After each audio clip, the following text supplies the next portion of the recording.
L'AS Monaco n'est pas un promu comme les autres. Si Guingamp et Nantes vont chercher à assurer leur maintien, les Monégasques, eux, font figure d'ogre pour leur retour parmi l'élite. Un recrutement 5 étoiles avec les arrivées de Falcao, Moutinho, Toulala ou encore Abidal. Des derniers matchs amicaux intéressants avec un succès probant face à Tottenham 5-2. Monaco a sur le papier l'équipe pour rivaliser dès cette saison avec le Paris Saint-Germain. Reste à savoir comment la mayonnaise va prendre dans un groupe largement remanié. Les premiers matchs vont servir de baromètre. Claudio Ranieri compte faire un premier bilan après 7 rencontres et a hâte de voir son équipe à l'œuvre en Ligue 1, notamment contre Bordeaux samedi pour la reprise du championnat. Maintenant, je veux voir contre Bordeaux le premier, non? Bordeaux, c'est une bonne équipe, très costaud, presse très bien, jouer en contre-attaque, jouer avec le pressing. Donc, je pense que ce sera un bon travail. L'objectif, c'est arriver entre les premiers trois. Mais la chose plus importante est faire l'équipe. Donc, on est en construction, ce n'est pas facile. Mais le travail, c'est grand et on prépare.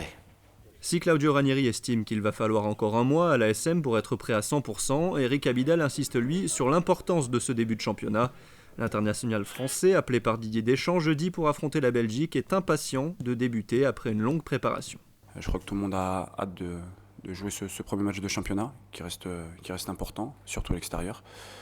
Voilà, je crois qu'on est plutôt bien rodé. On l'a vu contre Tottenham, même si Tottenham était encore en préparation. Mais bon, nous, ça nous permet de hausser notre niveau de jeu, de voir où on en est physiquement, essayer de trouver des automatismes. J'espère qu'on pourra répéter la même prestation contre Bordeaux. Pour cette rencontre, Claudio Ranieri dispose d'un groupe au complet. Raggi et Ocampos se sont entraînés à part mercredi, mais l'Argentin sera opérationnel pour le déplacement en Gironde.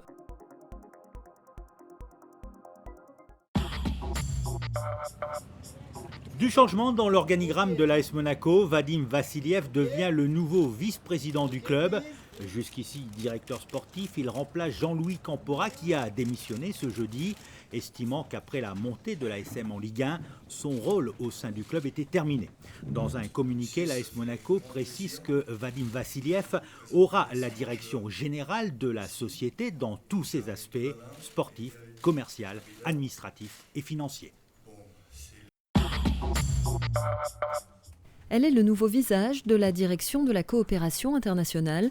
Bénédicte Schütz a été nommée responsable du service le 20 avril dernier, un service qu'elle a intégré en 2007 au moment de la création du département des relations extérieures. L'aide au développement, un secteur que Bénédicte Schütz connaît bien. Avant de rejoindre l'administration monégasque, elle a travaillé au sein de plusieurs ONG. Sa mission à la tête de la coopération internationale, Bénédicte Schütz l'aborde avec beaucoup de sérénité dans la continuité de son parcours. Au Mali, c'était pour les affaires étrangères françaises, donc somme toute la même chose, mais pour un autre État. Et auparavant, pour des grandes ONG françaises diverses qui ont pignon sur rue, comme Handicap International. Donc c'est le même métier, mais exercé au service de l'État monégasque, mon pays. Donc ça a encore plus de sens. D'autant que l'image de Monaco dans ce domaine, il faut vraiment vous le dire, dans les pays où on intervient, est vraiment réelle. On a bonne presse, on a bonne réputation, on est un bailleur de fonds qui est quand même reconnu. C'est aussi une chose pour laquelle le prince en personne a beaucoup œuvré. Il a vraiment donné de son temps, il a fait beaucoup de visites officielles dans nos pays d'intervention, qui ne sont pas des pays faciles. Et ça a beaucoup contribué à l'image, plus une augmentation des crédits, puisque ça fait juste 6 ans que le service existe. Donc il y a une vraie volonté politique. Les 8 objectifs du millénaire pour le développement constituent le fil conducteur de la politique de coopération du gouvernement princier. Malgré un contexte économique international difficile, Monaco a maintenu en 2013 son niveau d'aide qui avoisine les 10 millions d'euros. Délivrée sous forme de dons, cette aide permet chaque année de soutenir une centaine de projets en faveur des pays les plus démunis. On va, tourner avec une dizaine de pays d'intervention, notamment au Sahel, où il y a une crise récurrente aiguë avec un retour des émeutes et des crises civiles en tout genre. Et puis nos 2 grands thèmes d'intervention, la santé et l'éducation. Et puis on va, je pense, essayer dans les 2-3 années qui viennent de fortement travailler pour notre lignette d'urgence au regard des crises récurrentes partout, et également notre ligne d'appui et de renforcement des ONG monégasques. Ça me semble très important. Il y a aussi un programme qui existe depuis 2008 d'assistance technique avec les jeunes VIM de Monaco, volontaires internationaux de Monaco, des jeunes expatriés quelques années au service d'un projet. Là également, on va un petit peu relancer un certain nombre de recrutements. Monaco, au vu de sa superficie et de son nombre d'habitants, est un des pays les plus généreux. La principauté pourrait rejoindre d'ici quelques années le cercle des États les plus solidaires.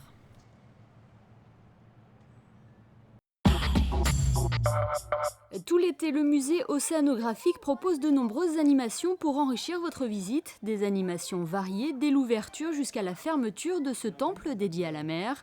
Le casse-croûte des poissons est par exemple un moment spectaculaire et interactif où le visiteur ne perd pas une miette de ce nourrissage qui se fait en 2 parties avec d'un côté le récif corallien et de l'autre la partie pleine mer. Alors le nourrissage c'est très simple, on a des animaux herbivores déjà. Donc c'est important que les animaux herbivores restent herbivores. Donc on va leur donner des végétaux, des plantes, des algues. Et après on va passer du plus gros au plus petit pour éviter déjà la prédation et pour éviter que les plus petits ne mangent pas du tout. Donc on va rassasier les gros poissons et après les plus petits vont pouvoir faire leur place dans le bassin, voilà, pour pouvoir se nourrir. La grande animation de l'été est assurément le bassin Caresse des requins, l'occasion pour les visiteurs de dépasser leur appréhension et de glisser la main dans ce bassin translucide pour aller au contact de ces jeunes requins adultes.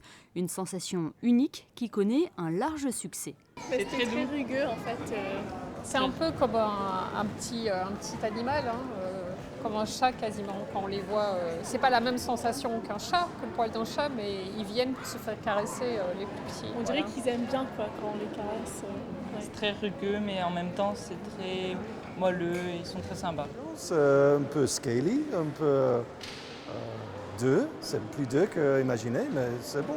Les requins ils sont vraiment curieux, surtout les requins en pyjama. Et c'est vraiment bizarre parce qu'il y en a qui essayent de sortir et grandissent vraiment vite. Depuis 1 mois, ils ont vraiment grandi depuis qu'ils sont venus ici. Et c'est vraiment impressionnant de voir les requins si près, et des tout petits requins comme ça qu'on peut toucher et caresser juste à portée de main. Donc cette exposition, je trouve que c'était vraiment un succès. Mis à part ce bassin tactile, un programme autour de l'exposition requin, au-delà du malentendu, a été mis en place comme des projections de documentaires sur ce grand prédateur ou une visite guidée de l'expo. Si les requins sont au cœur du programme des animations, les autres habitants de la mer ne sont pas en reste. On vous propose de profiter aussi de l'espace terrasse, donc au 2e étage du musée, avec 2 rendez-vous tortues, donc un rendez-vous à 17h et 19h, parce que le musée a des nouveaux horaires, donc il ferme à 20h30. Donc c'est vraiment agréable de se retrouver sur la terrasse pour découvrir nos tortues terrestres, la tortue sillonnée sulcata. Et en fait, on termine avec le must que toutes les familles attendent chaque vacances scolaires avec les bassins tactiles famille. Donc c'est des animations payantes qu'on propose à un public de 3 ans à 13 ans. Et il y a des rendez-vous à 13h, 14h, 15h, 16h et 17h. Donc c'est quelque chose qu'il ne faudra pas rater pour les familles.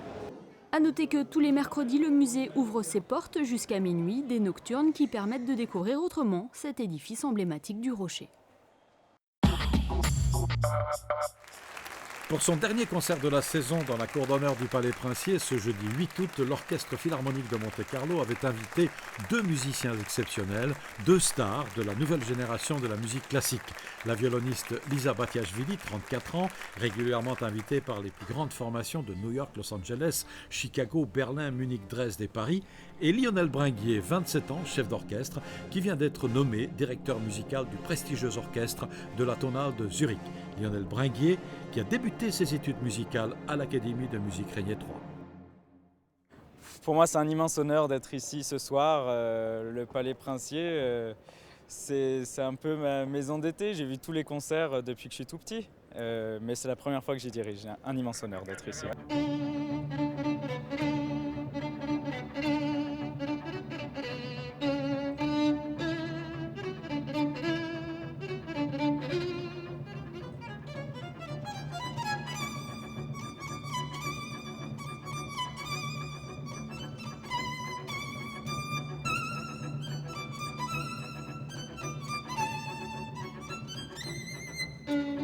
Lisa Batiashvili avait choisi de jouer le concerto pour violon de Sibelius, un compositeur finlandais véritable porte-bonheur pour la violoniste géorgienne. Il est très particulier, il est très personnel. Je pense qu'il y a, évidemment, il y a beaucoup d'émotions, beaucoup de romantisme dans ce concerto, mais il y a aussi beaucoup, pour moi, beaucoup de rapports avec la nature du Nord. J'étais beaucoup en Finlande, évidemment, après le concours Sibelius, je passais beaucoup de temps, j'ai fait beaucoup de concerts là-bas. Et j'ai l'impression que ce compositeur, il était vraiment très proche de son pays et de cette nature. Et vraiment, j'ai l'impression qu'il a mis tout son talent dans ce concerto.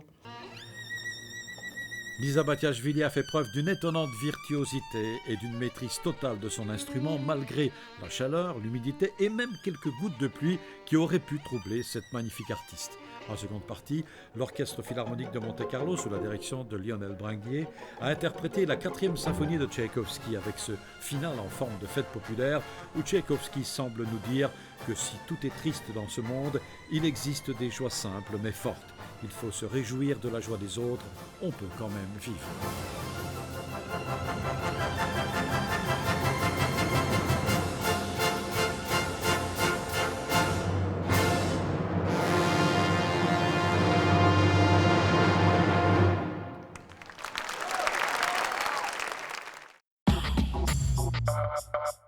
Voici la météo avant de clore ce journal, à commencer par samedi. Une belle journée estivale en perspective, pas ou presque pas de nuages. Les températures sont logiques pour la saison, de 24 à 29 degrés. Dimanche, un temps sec et ensoleillé, il fera de 25 à 29 degrés. Lundi, même chose, un large soleil, des températures stationnaires de 25 à 29. Mardi, du soleil et l'apparition de quelques nuages, comptez 26 à 29 degrés. Et enfin, pour ceux qui veulent se baigner, la température de l'eau sera en moyenne à 27 degrés.